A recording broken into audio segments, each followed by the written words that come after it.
Hello दोस्तों, आपका स्वागत है मेरे चैनल हेल्थ ज्ञान में। तो आज का टॉपिक है इमरजेंसी ड्रग्स और in emergency department and ICU and critical units and OT.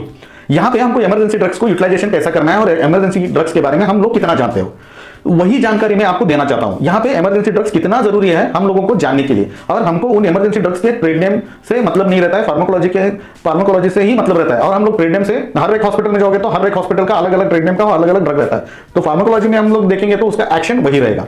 तो यूजुअली उनको हम लोग कॉमनली क्या बुलाते हैं, वही नेम से, वही ड्रग नेम से मैं आपको हर एक ड्रग का एक्शन और कहां पे यूज होता है और ये कितना हेल्पफुल है मैं आपको आज बताना चाहता हूं। अब जो भी न्यूली ज्वाइन हो रहा है हॉस्पिटल में, जैसे कि न्यूली स्टाफ है, अब जब न्यूली नर्सेस है जो पास आउट होकर न्यू स्टाफ हॉस्पिटल में जा रहे हैं, तो उनको थोड़ा बहुत ड्रग्स के बारे में जानकारी रहना चाहिए। इसके लिए मैं आपको थोड़ा बहुत ड्रग्स के बारे में आज जानकारी दे रहा हूं। तो चलिए, उससे पहले मेरे चैनल को कृपया करके सब्सक्राइब कीजिए, लाइक कीजिए, शेयर कीजिए, कमेंट कीजिए। तो देखिए, in some time patient will be come with fever, casualty with arrest, cardiac arrest, या हार्ट अटैक हुआ रहता है, कार्डियक अरेस्ट हो रहा है, या हाइपोवोलेमिक शॉक में गया रहता है, या सेप्टिसेमिक शॉक में गया रहता है। उस टाइम कौन सा इंजेक्शन हमको हेल्पफुल होगा? What is emergency drugs means? क्या होता है इमरजेंसी ड्रग्स? यहाँ पे injection adrenaline, it is the very important drug which is the patient when patient is get the cardiac arrest. Cardiac arrest में जब ये बहुत हेल्पफुल है, वैसे ही एड्रेनालिन हेल्प होता है कि एनाफिलिक शॉक में भी। और यही एड्रेनालिन इंजेक्शन हेल्प होता है सुपरफिशियल ब्लीड हो रहा है तो कहीं पे भी एड्रेनालिन से हम लोग ब्लीड को स्टॉप कर सकते हैं।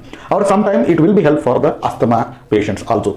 अब देखिए, इंजेक्शन एट्रोपिन, एट्रोपिन कहां पे यूज होता है? इंजेक्शन एट्रोपिन जब भी किसी पेशेंट का हार्ट रेट डिक्रीज हो जाता है, वहां पे इंजेक्शन एट्रोपिन हेल्प होता है हार्ट रेट इंक्रीज करने के लिए। कोई भी पेशेंट ब्रेडिकार्डिया में चला गया तो इंजेक्शन एट्रोपिन से उसका हार्ट रेट बढ़ जाता है। और यही एट्रोपिन वहां कहां पे यूज होता है कि अगर कोई पेशेंट आपके हॉस्पिटल में आ गया OP poisoning with organophosphorus poisoning के आ गया, तो यही एट्रोपिन एंटीडॉट के जैसा भी काम करता है।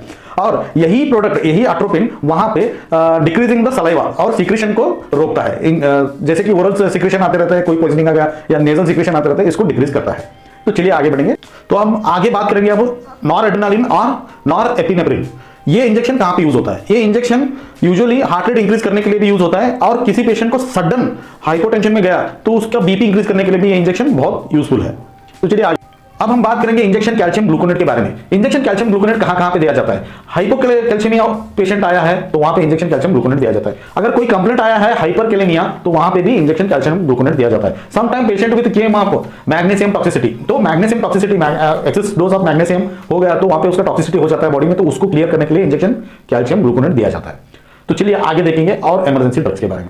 अब हम बात करेंगे इंजेक्शन सोडा बाइकार्बोनेट के बारे में। इंजेक्शन सोडा बाइकार्बोनेट कहां पे यूज होता है? सीवियर मेटाबॉलिक एसिडोसिस में अगर पेशेंट का पीएच लेवल 7.1 है तो वहां पे हम लोगों को सोडा बाइकार्बोनेट का करेक्शन देना पड़ता है। उसके लिए एक मैक्स कैलकुलेशन पड़ता है, उस मैक्स कैलकुलेशन के बारे में भी मैं आगे के वीडियो में बताऊंगा। और हाइपरकैलेमिया हो गया तो पोटेशियम लेवल बॉडी के अंदर बहुत ज्यादा बढ़ गया तो उसको डिक्रीज करने के लिए भी यहाँ पे हमारा सोडा बाइकार्बोनेट यूज होता है। और ट्राइसाइक्लिक एंटी डिप्रेसिव ओवरडोज लेने से भी उसका टॉक्सिसिटी कम करने के लिए भी सोडा बाइकार्बोनेट यूज होता है, और कोकेन टॉक्सिसिटी के लिए। और बहुत सारे ऐसे पॉइजनिंग केसेस में सोडा बाइकार्बोनेट यूज होता है कि उनको लेवल बॉडी का बैलेंस मेंटेनेंस करने के लिए। तो चलिए आगे बढ़ेंगे दूसरे इमरजेंसी ड्रग के बारे में।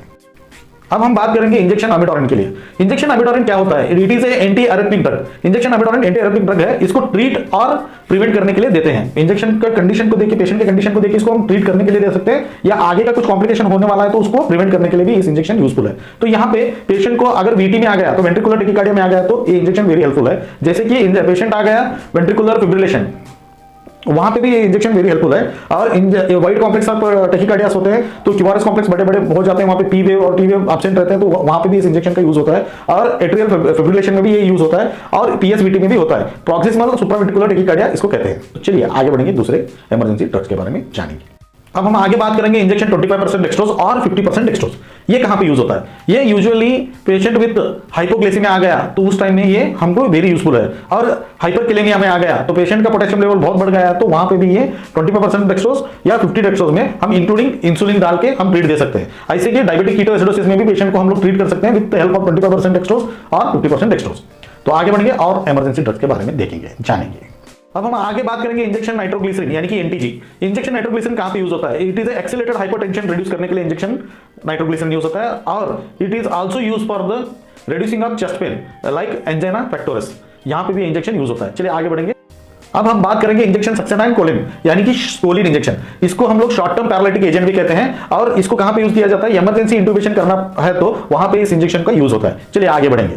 अब हम बात करेंगे इंजेक्शन डोपामिन के बारे में। इंजेक्शन डोपामिन कहां पे यूज होता है? इंजेक्शन डोपामिन यूज होता है हाइपोटेंशन में और ब्रेडिकार्डिया में, और इमरजेंसी इंटुबेशन के समय में भी इस डोपामिन इंजेक्शन को हम लोग यूज करते हैं। चलिए आगे बढ़ेंगे। अब हम बात करेंगे इंजेक्शन डोबुटामिन के बारे में। इंजेक्शन डोबुटामिन कहां पे यूज होता है? इंजेक्शन डोबुटामिन यूजुअली यूज होता है कार्डियक फेल्यूर में या कार्डियक सर्जरी में या सेप्टिक या कार्डियोजेनिक शॉक में चला हुआ पेशेंट को भी हम लोग यूज करते हैं और यूजुअली इसको यूज करते हैं कि कार्डियक आउटपुट इंक्रीज करने के लिए डोबुटामिन वहां पे वेरी हेल्पफुल है। चलिए आगे बढ़ेंगे। तो अब हम बात करेंगे इंजेक्शन लैसिस के बारे में। इंजेक्शन लैसिस और प्रोसामाइड। देखिए इस इंजेक्शन लैसिस को हम कहां पे यूज करते हैं? यूजुअली इसको यूज करते हैं यूरिन आउटपुट इंक्रीज करने के लिए और sometime patient with hypertension treat करने के लिए भी देते हैं और समटाइम पेशेंट विद हाइपरकेलेमिया या पोटेशियम लेवल इंक्रीज हो गया तो उस समय पे भी हम लोग इसको यूज करते हैं। चलिए आगे बढ़ेंगे।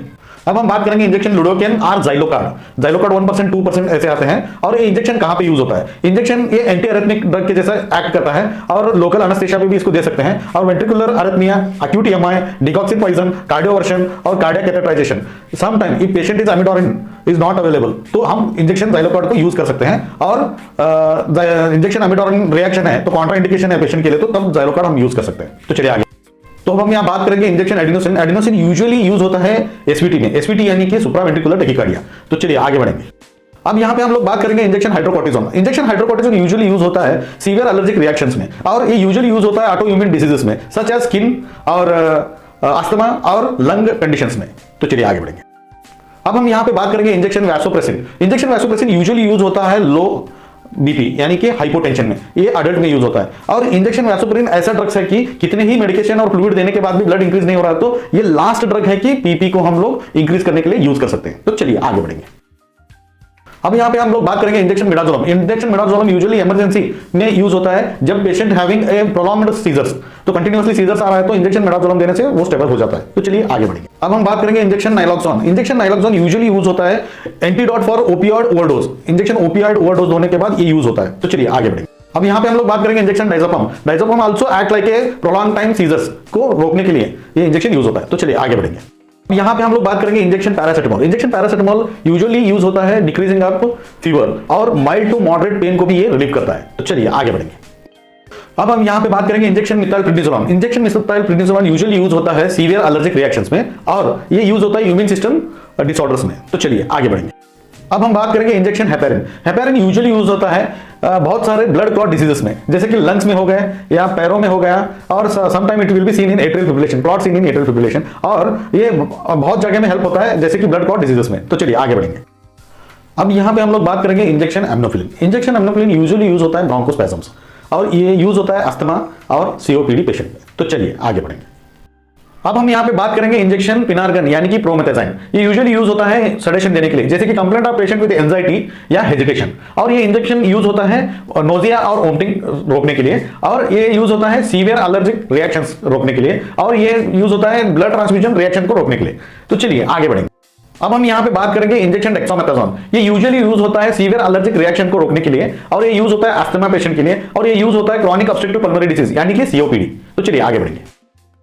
अब यहां पे हम लोग बात करेंगे injection deriphyllin. Deriphyllin usually use होता है अस्थमा पेशेंट के लिए और डिफिकल्टी इन ब्रीदिंग और समटाइम वीजिंग और चेस्ट टाइटनिंग में। तो चलिए आगे बढ़ेंगे। अब हम बात करेंगे injection Avil. It is usually used to allergic reactions के लिए। तो चलिए आगे बढ़ेंगे। अब हम यहां पे बात करेंगे injection diclofenac. It is usually used in pain management. कैसे भी पेन हो, सीवियर पेन हो, पेन मैनेजमेंट करने के लिए यूज होता है। चलो आगे बढ़ेंगे। अब यहां पे हम लोग बात करेंगे injection ethamsylate. It is usually treat to a severe bleeding. तो ब्लीडिंग को स्टॉप करने के लिए यूज होता है। तो अब हम यहां पे बात करेंगे इंजेक्शन फ्लुमाजेलिन। फ्लुमाजेलिन यूजुअली यूज होता है सेडेटिव इफेक्ट को रिड्यूस करने के लिए और ये सम टाइम यूज होता है ड्रग ओवरडोज हो गया तो उसको भी रिवर्स करने के लिए। तो चलिए आगे बढ़ेंगे। अब यहां पे हम लोग बात करेंगे इंजेक्शन पोटेशियम क्लोराइड यानी कि KCL. It is used to usually treat a hypokalemia. तो चलिए आगे बढ़ेंगे। अब यहां पे हम लोग बात करेंगे इंजेक्शन डिकॉक्सिन। डिकॉक्सिन यूजुअली यूज होता है हार्ट फेलियर या अरिथमियास में यानी कि इरेगुलर हार्ट बीट्स में। तो चलिए आगे बढ़ेंगे। अब यहां पे हम लोग बात करेंगे injection palm. Injection palm usually use होता है एंटीडोट ऑफ ऑर्गेनोफॉस्फोरस। तो चलिए आगे बढ़ेंगे। अब यहां पे हम लोग बात करेंगे इंजेक्शन मीपेंटरमैन। इस इंजेक्शन को यूजुअली यूज करते हैं हम लोग सीवियर हाइपोटेंशन में यानी कि लो बीपी में। तो चलिए आगे बढ़ेंगे। तो आपको यहाँ पे जो लिस्ट दिखाई दे रहा है, list of few emergency drugs using in ICU, critical area ward and emergency.